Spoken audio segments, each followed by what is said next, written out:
Hey y'all, I'm Shayna and I'm back with another review. This is for Ready to Love Season 9, but 10 if you count the resort season like I do. This is the finale. Finally, we got to this bridge, y'all. It's been long enough. Listen, if you're new here and you enjoy this type of content, please check out my other videos.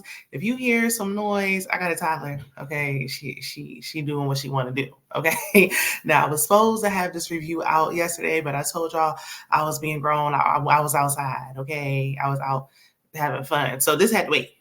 But we here now because I got y'all. I got y'all. Okay, I ain't never gonna forget about my family, my YouTube family. So let's get into it.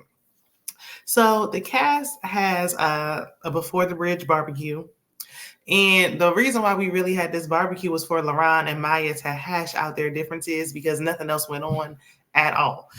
So there's tension between them because we know, Lauron was cussing and fussing when they went to the club outside of the off camera like they're not supposed to do. So they decided to go talk. Chaz all in their business, like what's going on over there? And his connections, Patrice and Vanessa was like, you need to worry about what's going on over here. You got your own thing going. You don't need to be worrying about what they doing because we over here. And he like, listen, y'all got decisions to make as well. Now, of course, I was thinking, Patrice, so she got two connections, but Vanessa as well, because Vanessa, you really need to be picking yourself. Like you need to, I choose me. That needs to be your answer. And we're going to get there. So Maya said, look, she's social, she a social butterfly. She can't worry about his insecurities. People like to talk to her. She like to talk back, and she can't be worrying about him feeling insecure every time they out and about. And I'm not gonna say his confessional, like, so you want to meet people in the club? No. And wow, okay, maybe I could try to see where he's coming from. I can't.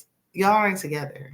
If y'all were a couple or something that makes sense, I could see, but y'all just met, like y'all are just starting to date. So no, you don't get to do all that. That you doing too much. But all this, he's saying he don't want to look like a simp and all that. This is bogus. Because again, y'all not together. So you're not looking like anything. Now you're just looking jealous. And you was looking jealous with Koshia. And it's like, just because you like somebody, don't mean that they don't get to talk to nobody else. It's not official. So they fussing and they fighting. They end up storming off from one another. Tommy comes out and Maya was like, look, this is the end of the road for me. Like my journey ends here. Okay. I'm not ready to love nobody here. And Tommy was like, wait a minute. I can't hear you good. Come to the front so you can say it in front of everybody. So she get up there and he was like, and Lauron, you her connection, so you might as well come on up here too. And I was like, now why does Lauron need to come up there? He don't need to come up there for any reason, but okay, he came up anyway. So Lauron says he still wants to pursue Maya. And Maya was like, no, I'm good. No, thank you. I'm done. Okay. So Lauron was like, look, if she goes, I go. There's no point in me staying here. And it's not. So Maya was like, well, I'm gone. And so Lauron had no choice. He said, I'm back to the streets. You never left the streets. So y'all, I already told you we ain't together. So you already know. Don't think Lauron was ready to love. I know he been doing a lot in these YouTube streets this last week. If people don't like him, I don't dislike Lauron, but Lauron is not ready to love. He's not ready to date right now. I think he needs to just remain single until he's good and ready eventually. Tommy tells the remaining singles that the men need to introduce their connections to their family. We could have done this last week, but okay. Justin introduces Mika to his brother, and Justin's brother said, hey, Mika. Mika was in my comments trying to check me last week. Girl. I said what I said when I watched the show, but thank you for stopping by. I don't have no issues with Mika or nobody for that matter besides Chaz, but we didn't get there yet. But Justin's brother said Justin likes, his space. He can be allowed to deal with, and he keeps talking about that he like his space. He like his space. He like his space. I don't know. I'm not opposed to what Mika said when she was like, I don't want you going 2 whole days without saying that to me. Like, you should want to talk to me. All this, I need space. Like I like to be alone too, but you want to be with the person that you're into naturally. I don't know. I hope this works out. Mika says she possibly wants kids and she wants to see Justin as a father. I think they are cute, and we needed a couple. Like we couldn't go out with nobody. So I mean, I already said before, I don't know how long this is gonna last. I don't know if it's gonna work long term. Spoiler alert: I think they still together present day.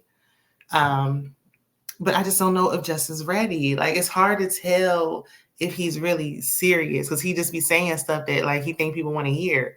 Like I need to know the real. Anywho, but the brother is wondering if Justin is really ready. Me too. Next, we have Chaz. He introduces Patrice to his brother. He says his brother is high in rank in the military and he be interrogating people. If you think your brother intimidating somebody, what? This is the brother that you think about to intimidate somebody with his interrogation skills? Please. But okay. So Patrice, she let him know she's a licensed massage therapist. That was new to me. I didn't know that. I know she was from Atlanta and she drives a Sprinter for the celebrities. I didn't know she also does massages. So the brother was like he's fascinated by her pretty nails, and I was like, okay, I zoom in on the nails so we can see. But then he said it again later, so I'm like, okay, you just go around the women just complimenting their nails. Is that what we doing? Chaz asked Patrice if her mind is sad. She said no. I think good answer. He don't deserve to know what nobody's answer is gonna be until the time comes. The way he been moving. So Patrice meets Alonzo's cousin in the next scene, and then we got the back and forth. Vanessa is meeting Chaz's brother. I felt like Chaz was like low key trying to bash Vanessa before she even got there. He like, yeah, she this and she that. And the brother was like, well, I mean, that's not enough reason for me to count her out. He's like, and she doesn't like dogs. And it's like, you just trying to, like, you just want the brother to be on your side. Like, I ain't like that. But anyway, so Chaz started playing victim. He said when he left the lake house, he wanted Vanessa to come check on him. And I'm like, not the same lake house where you was trying to sneak off without a word. And the only reason why Patrice knew what you was doing was because she just so happened to be inside the house as well. Nobody else even knew you were leaving when you got your fan and your purse. You grabbed your keys, grabbed your purse, grabbed your jacket, and you was out of there off to the highway. You went. I don't understand it. And Vanessa was like, after he said he wanted her to chase behind him, she was like, I don't think it was right that you didn't consider nobody's feelings and you just left and didn't say nothing. He don't like that she be telling him about himself. So Patrice asked Alonzo what he's looking for. He said he wants the marriage, kids, the house, the dog. He wants it all. Okay.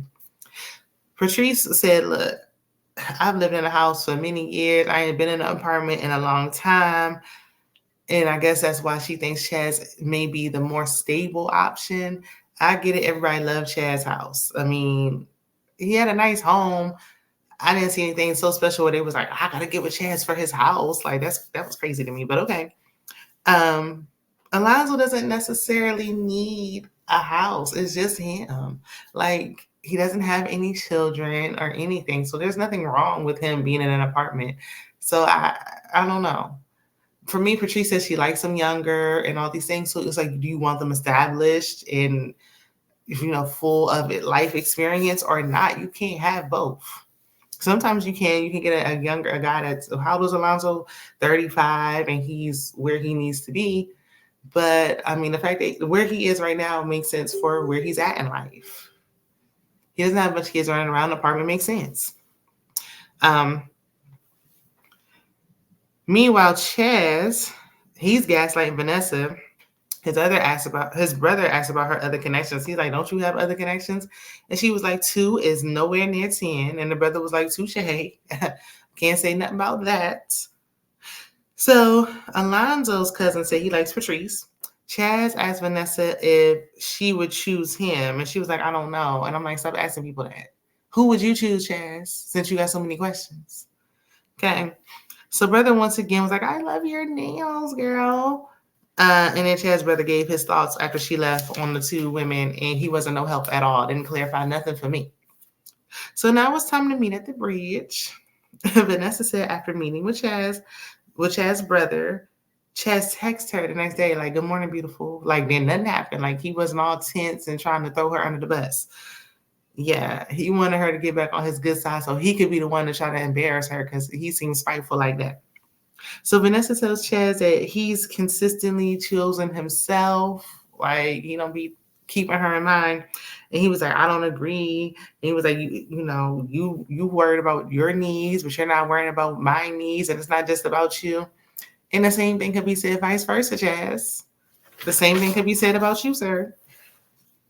Vanessa says she's deserving of something that doesn't feel tumultuous, and she chooses herself. And I said, right, Vanessa. She knew this whole entire episode that she was not about to try to walk along the bridge with him. Now, I don't know. Allegedly, stuff got leaked and they may have done something. I don't care if they did or didn't. Right now, she's past it. Okay. And she's ready to choose herself. And I'm happy for it. So, Chaz, Lauren says she's emotionally unstable, angry, jealous, and toxic are words I heard him say when speaking in regards to Vanessa. And she is not the type of woman he could love. So, and then he mentioned her issue with his dog, which wasn't no issue. He didn't say nothing about this dog until recently. Now all of a sudden, it's an issue. It's a crime. Ring camera keep going off. But anyway. So, in the bouquet of flowers he got her some flowers because those were her favorite. He said there was one that was unalive, and he said it resembled the love that he had for her that's now gone. Like, what type of time are you on? Like, what is this? Like, what is this? Like, oh my gosh. He want either, it could have been either way. I think that he wanted her to choose him so that he can turn around and try to play her. Or maybe if she chose him, then he would have went with her. I think he should have said what he had to say first. Because when she's like, I choose me. He's like, I also choose me. I too did not want you. Like, oh my God. Move around me with this. But he's salty. he was salty that she didn't. So he wants to basically paint her as a villain. It backfired. Made him look awful. And made her look even better than she looked before. Like, I don't know what you thought you did, but you didn't do what you thought you did. So Patrice has to meet with both Chaz and Alonzo separately. Both men picked her. I'm kind of surprised Chaz picked her. He should have just picked himself at this point because he's not really into her. But he wanted to try to leave with somebody. Patrice doesn't feel a spark with Chaz though, so she doesn't pick him. And then he gave her a rose. I was like, he gave her a bouquet of roses. He's like, I'm going to keep one and pray over it. And, they say if you love something, let it go. If it come back, then what are you talking about? Then he started talking in the third person, calling himself Chazzy. He is corny, okay? Corn on the cob. Like, get him away from me with this. Get your ass out of here. Get on somewhere. It was, ugh. So after he gave that speech, I was thinking the irony. The one who had 10 out of 11 connections walks away alone. Now, he walked away with no one. I know in real life in today's time, he has a girlfriend. I've seen her because, we was following each other on his personal IG. He done got me up out of there, child. Okay. He don't want nothing else to do with me. But listen, I seen the girlfriend. So he found love. He was ready to love, just not these ladies. I don't think any of these ladies are his type anyway. Just saying. So Patrice, after she chose Alonzo, we had Mika and Justin. Wasn't nothing that exciting to see there. He did say this feels like love, and they chose each other. It was cute. That was great. And then we see the preview for the reunion, and that's what I'm really waiting on. I want to see this reunion this year. I mean, who cares if y'all make it to the bridge? If y'all not together come reunion, it's not looking good. So we're going to see. So meet me back here next week so we can talk about it. Drop down in the comments. Let me know you stopped by. And I will see you in the next one. Bye.